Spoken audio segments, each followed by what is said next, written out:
We're going to review some tactics information that will help you for sticks. So this is a squad column fire team wedge because the whole squad is in a column and each team is in a wedge formation. The alpha team leader here in blue, that's a fixed position. It doesn't move. The alpha team leader is responsible for frontal security and route selection. The automatic rifleman, who's operating a SAW or SAW variant, is off to one side by themselves. It can be either the left or the right. In this example, it's on the left. The rifleman, who also doubles as the compassman, is behind the alpha team leader on the other side, and then behind the rifleman, compassman is the grenadier.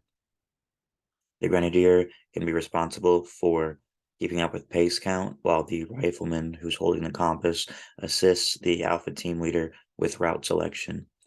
The important thing to know is that for each of these individuals, they are 10 meters apart. So there's a 10-meter spacing between each individual. And as you can see, they're at a 45-degree angle. Now, for the traveling option, the alpha team will be 20 meters ahead of the headquarter element in yellow here. For traveling, contact isn't very likely, so it's okay to be closely spaced together. However, for traveling overwatch, you'll conduct this if contact is possible.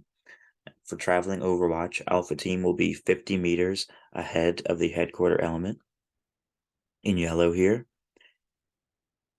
And this way, you're more spaced out because contact is possible. For the headquarter element here, the squad leader, which would be you, the squad leader is not a fixed position, so the squad leader can move throughout the squad to convey information, to communicate, or to help as needed.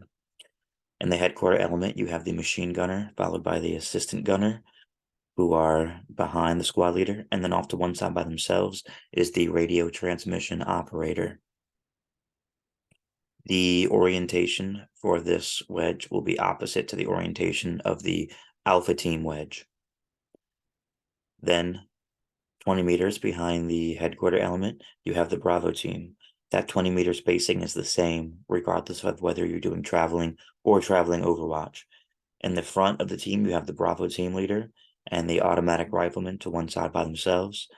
Then the rifleman slash compassman and the grenadier who helps with pace count. And this orientation will be opposite the orientation of the alpha team. Next, you can do what's called the modified wedge, and you only want to do this if you have to, whenever limited visibility. So here, the spacing between individuals is much closer. It's 3 to 5 meters spacing in between each person, and you have this zigzag formation where each person's at a 45-degree angle to make what's called a staggered column. That way you're still somewhat spaced out and not as easy to target. However, the general idea is the same as squad column fire team wedge, where you have the alpha team as the leading element, you have the headquarter element in the middle, and then you have the Bravo team at the back.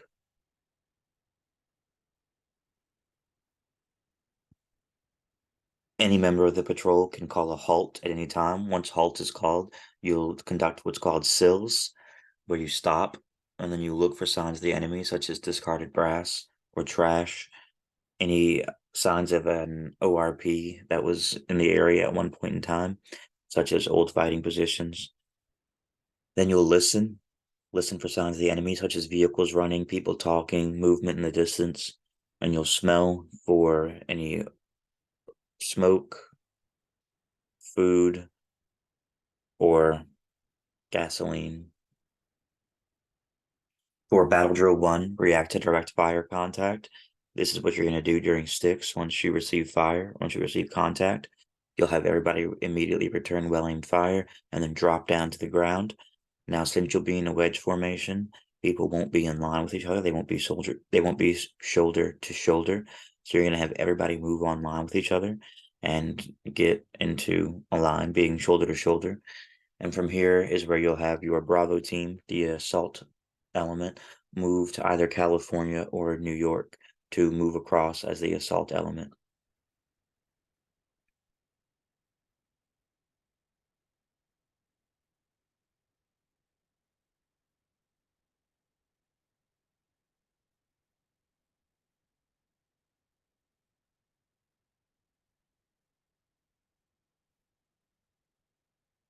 Now, there's also fire team file, where you'll have your team leader, followed by the automatic rifleman, the grenadier, and then the rifleman behind them.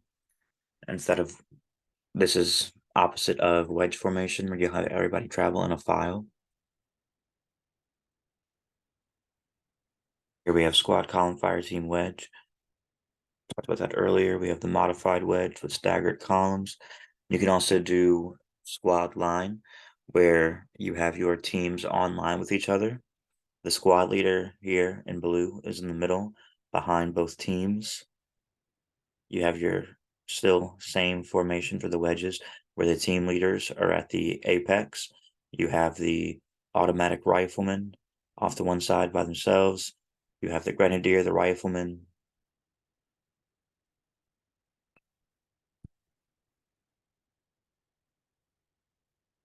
For squad file, you have this closer configuration where there's going to be between 5 to 10 meter spacing between each person in this line.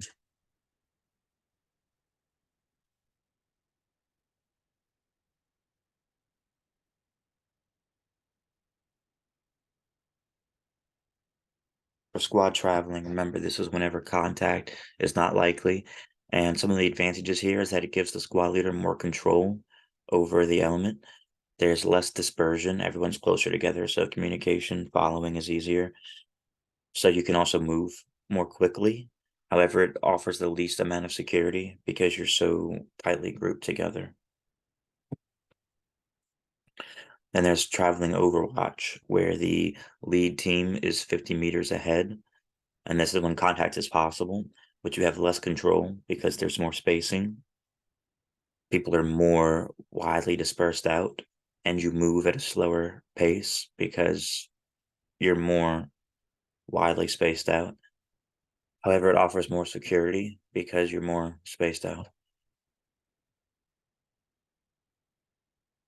Now, for bounding Overwatch, this offers the most control, the most dispersion, the most security. However, it moves at the slowest rate. And there's two types of bounds. There's alternating and there's successive. So with alternating, one team rushes ahead of the other, then stops, and then the other team rushes ahead of that team and then stops. However, with successive, whenever a team advances forward and stops, the other team meets them and they should stop where they're shoulder to shoulder. They're in line with each other with successive. This type of bounding overwatch is used when contact is expected and whenever you're crossing a large open danger area.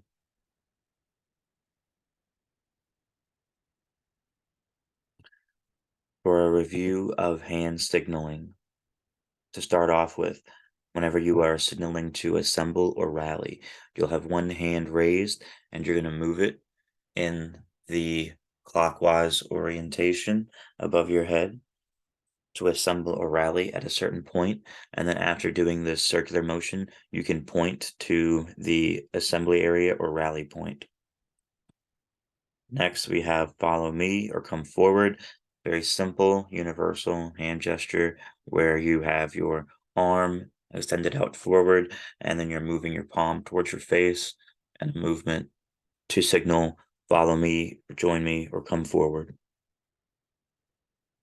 For increased speed or double time, you will raise your hand straight up and then bring your fist directly down and repeat fist up, fist down for increased speed or double time.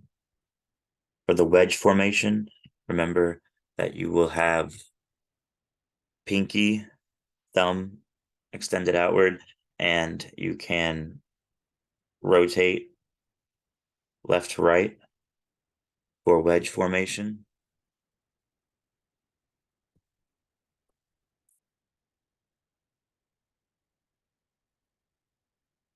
For staggered column formation, both hands up over your head, and then you will bring them down, elbows in line with shoulder, and then raise them back up in this formation for staggered column. For the column or file formation, you're going to bring your hand, have your hand flat like karate chop, and you're going to bring your hand directly between your eyes and meet your thumb with the bridge of your nose to signal for file formation or column formation.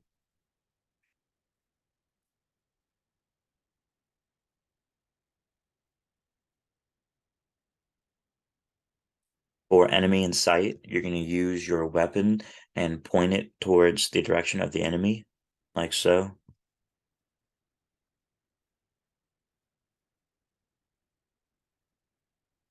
For halt, you simply raise your hand, keep your elbow in line with your shoulder, have your arm at a 90-degree angle. For take a knee, the signaler will themselves take a knee and place the palm of their hand down with their arm at about a 45-degree angle with their waist and hold it there to take a knee. For moving to the prone position, you'll take that arm that's at a 45-degree angle with your waist, and you'll move the palm of your hand up and down while you're taking a knee. This signals to move to the prone position. For linear danger area, or danger area in general, but we'll be talking about linear danger area for the Styx lanes. So remember, you're going to do basically like you're buckling your seatbelt. You're going to have your arm go from one shoulder, and then you're going to bring your arm down diagonally to your waist on the opposite side. So again, hand goes to shoulder, and then you bring it down like you're buckling a seatbelt to your waist on the opposite side from your shoulder that you started with.